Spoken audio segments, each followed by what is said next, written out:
Eu sou a Rafaela, professora de História aqui da Rede Municipal do Rio de Janeiro. Sou uma mulher branca, de cabelos curtos e escuros. Hoje estou usando uma blusa preta.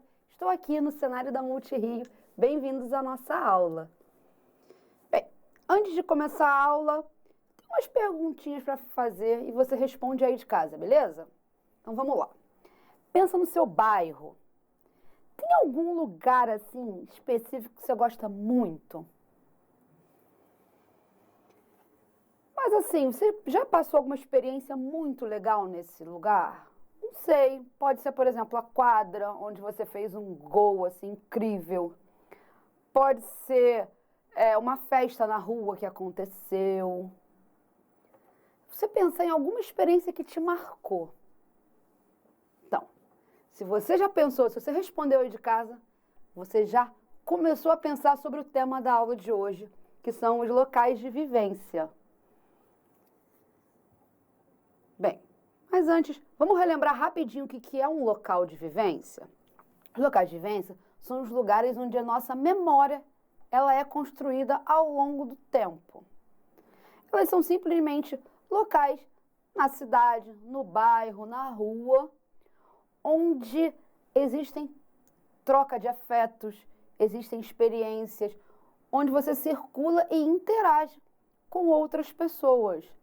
A nossa memória, ela vem justamente disso, dessa interação. Nós, como seres que habitamos uma sociedade. E a nossa aula vai pensar justamente sobre isso. A ideia de como esses locais, eles interferem na nossa própria história. A gente vai trabalhar aqui com a noção que todos nós somos sujeitos históricos, ou seja, agentes de ação social. Nós somos protagonistas da nossa história. Antigamente, você tinha uma concepção de que a história só era feita por grandes personagens. Com o avanço das pesquisas, os historiadores estão colocando de outra forma. Nós, pessoas comuns, que somos protagonistas. E pensar justamente nos locais de vivência nos ajuda muito na construção dessa nova percepção de história. Estudar um local de vivência e saber justamente que a nossa identidade está relacionada justamente desse local com as nossas interações. Você conseguiu perceber o que é local de vivência? Você conseguiu perceber como isso interfere em quem você é? Caso não, a gente vai olhar uns exemplos aí, justamente para entender como esse local interfere na nossa própria história. O primeiro exemplo que a gente vai estudar é de uma autora negra que talvez você conheça, que é a Carolina Maria de Jesus. A gente vai ver uma foto dela agora. Gente, tá aí a Carolina Maria de Jesus. Ela foi uma escritora, compositora, poeta brasileira. Ela nasceu em Sacramento, Minas Gerais, em 1914. Autora de vários livros, entre eles Quarto de Despejo e Diário de Bitita. Ela morou na favela do Canindé, em São Paulo. Seus livros contêm depoimentos que mesclam o cotidiano dos moradores aos seus próprios sentimentos em relação à desigualdade. Foi em 1937 que Carolina sai de Minas, resolve se mudar para São Paulo em busca de melhores condições de vida. Em 1948, ela passa a residir justamente na favela do Canindé, sobrevivendo como catadora de papel, de ferro velho e de qualquer outro objeto. Em 1958, o jornalista Audálio Dantas conhece Carolina e se interessa por seus 35 cadernos de anotação em forma de diário. Ele publica um artigo sobre ela com trechos do diário do jornal A Folha da Noite. No ano seguinte, volta a divulgar trechos na revista O Cruzeiro. E daí, em 1960, sai seu livro, Quarto de Despejo, Diário de uma Favelada. Esse livro com passagens dos seus 35 diários. Bem, esse livro ele foi traduzido para 14 línguas. Em 2021, Carolina ganha o título de doutora honoris causa da Universidade Federal do Rio de Janeiro, a UFRJ. Gente, o livro Quarto de Despejo, ele mostra justamente essa ideia de como o local de vivência interfere na nossa história. É a partir do local de vivência que Carolina se constitui, que interage, que constrói sua identidade. Vamos lembrar que o nome do livro dela é Quarto de Despejo, Memória de uma Favelada. Mas, para a gente entender Carolina, só lendo, né? Então, a gente vai ler um trechinho juntos. Então, tem 2 trechinhos aí do livro Quarto de Despejo para a gente pensar. O primeiro a gente vai ler o seguinte. Aniversário de minha filha Vera Eunice. Eu pretendia comprar um par de sapatos para ela, mas o custo dos gêneros alimentícios nos impede a realização dos nossos desejos. Atualmente, somos escravos do custo de vida. Eu achei um par de sapatos no lixo. Lavei e remendei para ela calçar. Gente, esse trecho, mesmo sendo da década de 40 ou década de 50, ele é extremamente atual. Vamos ler, então, o outro trechinho junto comigo? À noite, enquanto elas pedem socorro, eu tranquilamente do meu barracão ouço valsas vienenses. Enquanto os esposos quebram as tábuas do barracão, eu e meus filhos dormimos sossegados. Não invejo as mulheres casadas da favela que levam vida de escravas indianas. Não casei e não estou descontente. Não sei se vocês repararam quando lemos os trechinhos juntos. Então, a Carolina, ela era uma mulher que não possuía um ensino completo, um ensino formal completo. Então, você pode até observar alguns erros do dito da língua padrão portuguesa. Mas isso não interfere em nada a nossa compreensão. E uma coisa muito legal é que os textos estão preservando justamente a forma dela escrever, que também é uma das características da sua identidade. O que mostra para a gente o seguinte, que não necessariamente a gente precisa ter uma formação acadêmica para sermos artistas, para sermos escritores. Carolina nos mostra muita coisa. E a Carolina também tem uma outra coisa muito interessante, que é a partir do seu lugar, é a partir de quem ela é, uma catadora de papel, residente da favela do Canindé, que ela vai transformar isso justamente numa denúncia, numa crítica. Ela vai pensar a partir do seu lugar e, assim, promovendo uma resistência mesmo.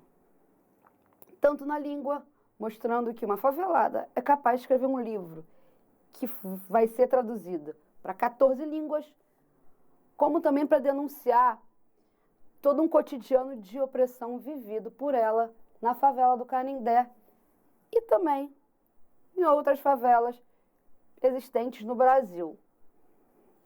Então, favela do Canindé e a função de catadora de papel influencia quem Carolina é, mas também não a define somente por isso.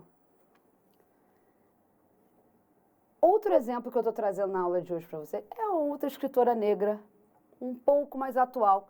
Talvez você conheça também, mas se você não conhecer, a gente vai ver uma foto dela agora, é a Conceição Evaristo. Maria da Conceição Evaristo de Brito, é o nome dessa mulher incrível. Ela é romancista, contista e também poeta. Ela nasceu em Belo Horizonte, Minas Gerais, em 1946. Então, ela nasceu numa comunidade ali na Avenida Afonso Pena. Essa comunidade nem existe mais, ela foi destruída, ela foi desmontada. Ela trabalhou como empregada doméstica até 1971, quando concluiu os estudos dela lá em Minas. Em 73, ela vem para o Rio de Janeiro, na ocasião em que é aprovada para o magistério. Ela estudou na Universidade Federal do Rio de Janeiro, na UFRJ, ela se formou em letras. Na década de 1980, ela entra em contato com um grupo chamado Quilomboje. Estreou na literatura em 1990, com obras publicadas nos Cadernos Negros. Entre diversos livros que a Conceição já escreveu, tem Poncia a Vivência, Becos da Memória, Insubmissas Lágrimas de Mulheres, que é o meu favorito, e Olhos d'Água, que ela ganha o prêmio Jabuti, um dos prêmios mais importantes da literatura brasileira. A Conceição tem uma coisa muito maravilhosa. Ela tem um conceito chamado escrevivência. Ele não é bem um conceito fácil de entender, mas a gente vai tentar explicar aqui, ok? A escrevivência da Conceição é o seguinte: ela vai escrever seus contos, os seus romances, a partir das suas próprias experiências. Ela vai trazer todas essas relações, os locais que ela viveu, tudo isso para dentro da sua literatura. Mas ela não é uma literatura autobiográfica, como a gente viu na Carolina Maria. A Conceição ela vai se influenciar por todo o seu redor, mas seus personagens, seus locais, não necessariamente são pessoas que realmente existiram ou locais que realmente existiram. A escrevivência, ela traz isso. A gente é influenciado pelo meio, pelas pessoas, mas ali ainda tem um caráter ficcional. Ela mistura a vivência e a ficção. E a Conceição ela vai desenvolver isso muito bem. Tanto que quando a gente lê os seus romances, a gente realmente tem dúvida, assim. Gente, é a Conceição? Não é? Ela mudou o nome. Mas a própria já falou, inclusive, que a escrevivência é justamente isso. É esse meio do caminho entre a minha experiência e a ficção. Então, vamos ler então uma poesia da Conceição Evaristo para a gente entender quem é essa mulher? Certidão de óbito. Os ossos de nossos antepassados colhem as nossas perenes lágrimas pelos mortos de hoje. Os olhos dos nossos antepassados, negras estrelas tingidas de sangue, elevam-se das profundezas do tempo, cuidando da nossa dolorida memória. A terra está coberta de valas, e qualquer descuido da vida, a morte é certa. A bala não erra o alvo no escuro. Um corpo negro bambeia e dança. A certidão de óbito, os antigos sabem, veio lavrada desde os negreiros. Os locais de vivência da Conceição Evaristo vão influenciar ela muito. Desde a favela onde ela habitava, favela do Pendura-Saia, lá em Belo Horizonte, até ela chegar na universidade e ter contato, por exemplo, com os movimentos negros. A Conceição também traz uma questão de resistência para a gente. A gente vai pensar que são essas experiências que vão influenciá-la para essa literatura tão forte como a gente acabou de ler. Então, os locais de vivência influenciaram muito essas duas autoras que a gente viu hoje, de formas diferentes. Carolina, ela escreve basicamente o que ela vê ali nas suas vivências da favela do Canindé. Conceição, não. Ela transforma, ela é influenciada pelo que vê, mas não necessariamente escreve tudo aquilo.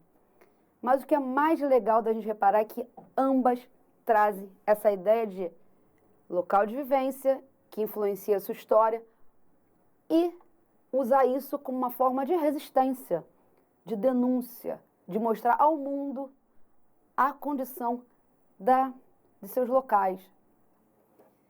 Então, gente, a nossa aula já está acabando.